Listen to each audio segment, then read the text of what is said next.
क्या हुआ जब अचानक से अयोध्या में प्रकट हुए साक्षात रावण के भाई विभीषण कलयुग में ऐसा चमत्कार देखकर सबके होश उड़ गए। प्राण प्रतिष्ठा से पहले अयोध्या में कई बड़े चमत्कार हो चुके हैं, जिसमें गिद्धों का दिखना, पुष्पक विमान का दिखना, भालुओं का दिखना, बंदरों और जमीन में से मां सरयू नदी का प्रकट होना शामिल है। लेकिन इस चमत्कार को अभी तक का सबसे बड़ा चमत्कार कहा जा रहा है, जिसके पीछे की सच्चाई जानकर आपके पैरों तले जमीन खिसक जाएगी। आखिर क्या है सच्चाई? क्या सच में रावण के भाई विभीषण अपने मित्र राम से मिलने पहुंचे हैं? क्या विभीषण आज भी जीवित है? ऐसे कई रहस्य से पर्दा उठेगा आज की इस खास वीडियो में। लेकिन वीडियो शुरू करने से पहले अगर आप एक सच्चे सनातनी है और राम मंदिर बनने से बेहद खुश है तो इस वीडियो को लाइक करें और कमेंट बॉक्स में जय श्री राम जरूर लिखें। हेलो दोस्तों, नमस्कार, प्रणाम। कैसे हैं? जैसा कि आप लोगों ने वीडियो में देखा कि प्राण प्रतिष्ठा का मतलब होता है किसी मूर्ति में प्राण डालना। मूर्ति का उद्घाटन करने से पहले प्राण प्रतिष्ठा करना जरूरी होता है। अब सवाल यहाँ उठता है कि क्या विभीषण आज भी जिंदा है? जब राम जी लंका में रावण का वध करके विभीषण को लंका का राजा बनाया और वहाँ का राजपाट सौंप दिया, उसके बाद जब राम लंका से अयोध्या लौट रहे थे तो किसी विभीषण भी साथ में आए थे। उनके साथ सुग्रीव, हनुमान, जामवंत, ढेर सारे सेना आए थे। विभीषण अयोध्या में कई दिन तक रुके थे। राम के राज्य को देखा। वहाँ विभीषण बहुत ही खुश थे कि राम के राज्य में राज्याभिषेक बहुत धूमधाम से मनाया जा रहा था।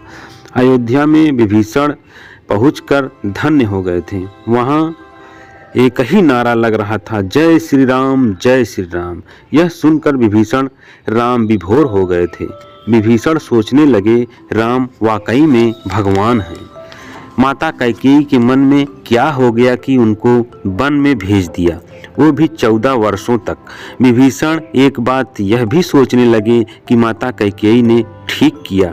अगर राम जी वन में नहीं गए होते तो हम लोगों से मुलाकात नहीं होती, हम यहाँ तक पहुँच नहीं पाते, राक्षसों का विनाश नहीं हो पाता, उनके परम भक्त हनुमान से मुलाकात नहीं होती, जो लंका में पहुँचकर जय श्री राम कहने लगे थे। विभीषण सोच रहे थे कि मेरे सिवा यहाँ जय श्री राम कहने वाला और कोई नहीं है। मैंने सोचा प्रभु श्री राम से हमारी मुलाकात जल्द होगी और प्रभु श्री राम ने राक्षसों का विनाश करके लंका को स्वर्ग बना दिया। ऐसे में अगर अयोध्या में प्राण प्रतिष्ठा हो रहा है तो मैं क्यों पीछे रहूं? जब बंदर, भालू, गीध, जटायु सब मिलने आ रहे हैं तो मैं भी प्रभु श्री राम से जरूर मिलूंगा। विभीषण जी कहते हैं कि जो राम जी की शरण में आ जाता है उसका उद्धार निश्चित है। लेकिन क्या विभीषण आज भी जिंदा हैं?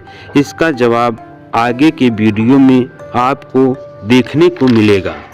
हिंदू धर्म की पौराणिक कथाओं के अनुसार माना जाता है कि 8 महान विभूतियां आज भी ससर जीवित हैं, जिनमें कुछ रामायण काल के हैं तो कुछ महाभारत काल के, तथा कुछ विभूतियां उसके भी काल की जीवित हैं। धार्मिक मान्यताओं के अनुसार विभीषण, अश्वत्थामा, बलि, वेदव्यास, हनुमान जी, कृपाचार्य, भगवान परशुराम और मार्कंडे शशि चिरंजीवी हैं। चिरंजीवी का अर्थ होता है जो अंत तक जीवित रहे और जिसकी उम्र भी ना बढ़े, और विभीषण भी इन्हीं धरती पर मौजूद हैं और अनंत काल तक जीवित रहेंगे। यह वरदान आखिर उन्हें किसने दिया? तो आइए जानते हैं। भगवान राम के अनन्य भक्त विभीषण बाल्यकाल से ही धर्म परायण रहे। वह अपने बड़े भाई रावण के धर्म विरुद्ध कार्यों का विरोध भी करते थे। उन्होंने लंका युद्ध में भी धर्म का पालन करते हुए प्रभु श्री राम जी का साथ दिया। इसलिए उन्हें प्रभु श्री राम ने सृष्टि के अंत तक अजर अमर रहने का वरदान दिया था। जब कलयुग का अंत होगा उस समय भगवान विष्णु फिर से अवतार लेंगे। उसका नाम कल्कि होगा। तब ये आठों चिरंजीवी भगवान कल्कि का साथ देंगे, फिर से सतयुग की स्थापना करेंगे। इसका मतलब ये है कि विभीषण आज भी जीवित हैं। लेकिन राम मंदिर में प्राण प्रतिष्ठा से पहले कब और कैसे देखा गया? 10 जनवरी की रात मंदिर के गर्भगृह में राम नाम का जाप सुनाई दिया। राम मंदिर में कार्य कर रहे मजदूरों ने सुना तो वे दंग रह गए और राम का नाम सुनने लगे। मजदूर लोग सोचने लगे, अभी मंदिर के अंदर बिना किसी अनुमति के कोई घुस नहीं सकता, तो ये राम का जाप कौन कर रहा है? सभी मजदूर सोचे कि किसी आसपास के मंदिर से यह ध्वनि सुनाई दे रही है। लेकिन विनोद नाम के मजदूर को यह बात खटक रही थी कि यह आवाज राम मंदिर से ही आ रही थी। उसे जानने की उत्सुकता हुई। आखिर इतनी रात में राम मंदिर के अंदर राम नाम का जाप कौन कर रहा है? उसने अपने साथियों को उठाना चाहा, लेकिन सभी गहरी नींद में थे। तब विनोद अकेले ही राम मंदिर परिसर में पहुंचा। वहां काफी दिनों से राम मंदिर निर्माण का हिस्सा रहा। उसे मंदिर का एक एक दरवाजा, एक एक कोना अच्छे से पता था। जब उसने राम मंदिर के गर्भगृह को झांक कर देखा, वहां एक दिव्य पुरुष जिनके अंदर से काफी तेज प्रकाश हो रहा था, वे अपने हाथों से माला लिए राम नाम जप रहे थे। ऐसा लग रहा था मानो वो दिव्य पुरुष हों और किसी पौराणिक समय से आए हों।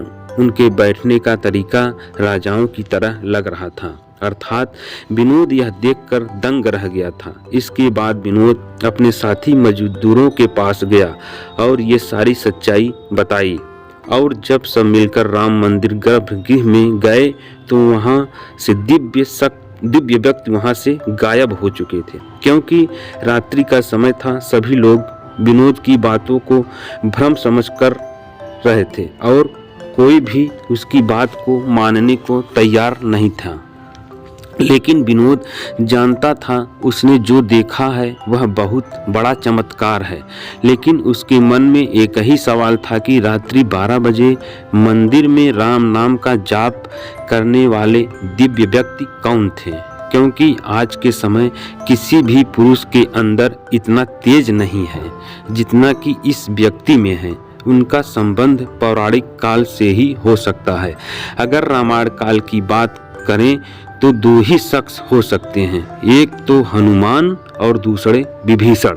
तो मुझे लगता है ये विभीषण ही हैं। इसलिए विनोद को स्पष्ट हो गया था कि यह विभीषण ही हैं, क्योंकि वह आज भी धरती पर जीवित हैं। राम मंदिर में कई चमत्कार लगातार हो रहे हैं। यहाँ कई दिव्य शक्तियाँ भगवान राम के स्वागत के लिए आ रही हैं।